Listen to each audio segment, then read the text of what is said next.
All right, Everton 2, West Brom. No, Everton 5, West Brom 2.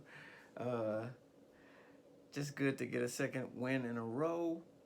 6 points. We were top of the league this morning. I think we're joint top of the league with Arsenal and Crystal Palace. Kind of neat. But yeah, I mean, the game wasn't as. I don't know. I'm of two minds. Like, we scored 5 goals. When was the last time I saw Everton score 5 goals? I don't know if I've ever seen Everton score 5 goals.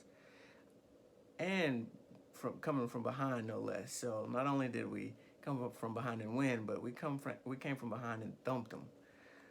More on that later. But it wasn't the cleanest game though. Like I just said, we had to come from behind. So um, just the passing was a little off. I think their first goal came from just some miscommunication from a pass that allowed Ghana to spring forward, and then Yeremina plays some kind of lackadaisical back off defense and just lets Ghana shoot. So whatever. Our guys weren't as sharp as they seemed last week. But that said, they came back, tied it 1-1, went up 2-1 before the half, got a player thrown off. Rodriguez got a player thrown off, and then their coach got himself thrown off.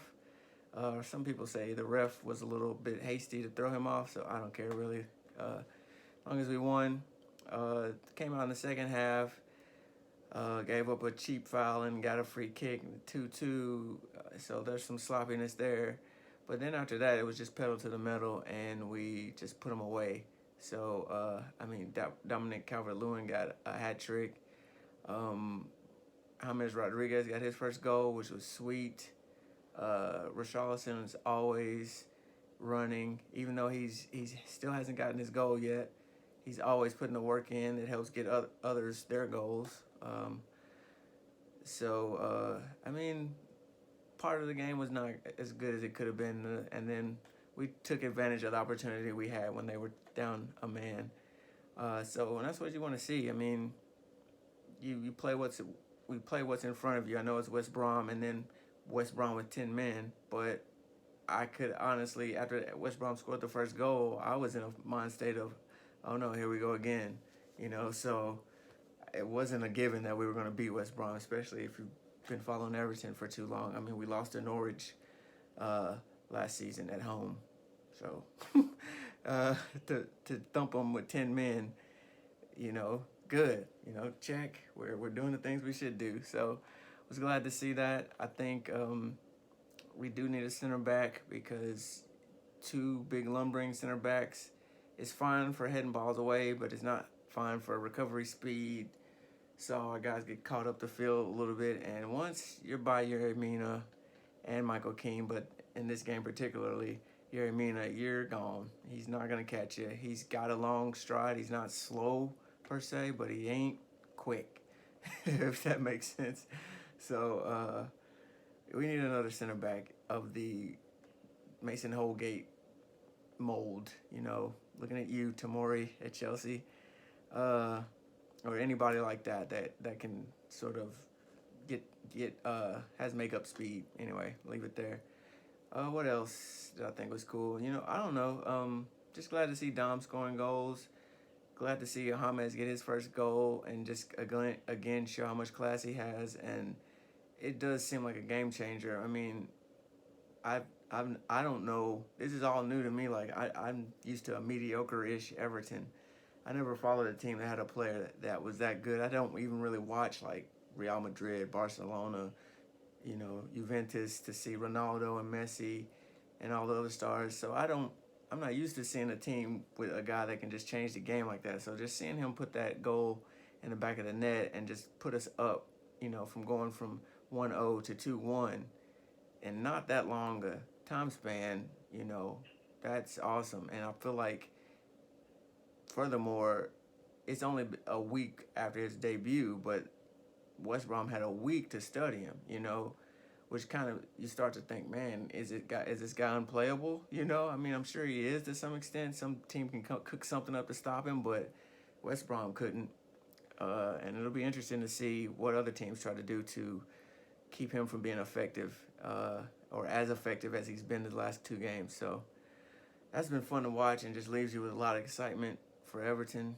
Just to feel like, man, I can kind of see us sneaking into those top spots, man. Not top 4, but like, dare I say 6, 7, 8? I mean, maybe. So that'd be pretty cool. And is anything else I'll take from the game? Just Coleman. I don't know if I mentioned that already, but Coleman had a good game. Two in a row. I think, was he matched up against Ghana? Whatever winger he was matched up against, he did pretty well against him. I mean, I don't think the Ghana goal was his fault, and definitely not the one from the other guy. That wasn't his fault either. It was a spot foul, but I think we still need a backup there, and John Joe Kenny is probably a drop off, but whatever. Coleman's been playing well. Let him keep getting that rest from week to week, and maybe we can just ride that until we have a fix. Trying to think what else was notable about the game. Allen, yeah, of course. I mean, Allen, again, like the rest of the team, didn't seem quite as solid. But I think, as the game went on, he got in his groove and went back to snuffing out fires. I still just love seeing him shield the ball, shield players off of the ball, and then just go forward. Whenever he sees space in front of him and he doesn't have a pass, he just moves. He doesn't just go, oh, well, I'll pass it back. And I think we still have some players that will do that. Sometimes maybe they're just recycling the play, so I'm still kind of learning when they should actually try to go forward and when they should recycle. But I think Allen had a good game. And other than that, I just leave it there. Those are the people I noticed the most.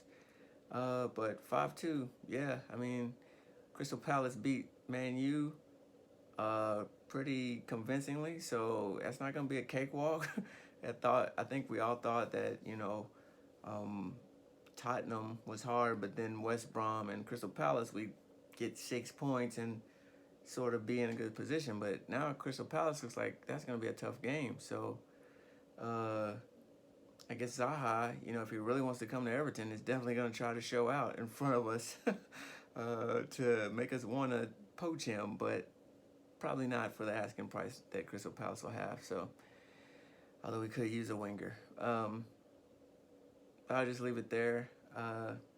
Another week of enjoying our football and enjoying our team and, just listening to all the positivity from Everton fans all week has been fun. I think I tweeted something like, this must be what it feels like to follow a big team that's been successful, because it was fun last week, just every day waking up to a new podcast or just new media coverage and pundits giving Everton props for how they play now. And long may it continue. Up the Toffees.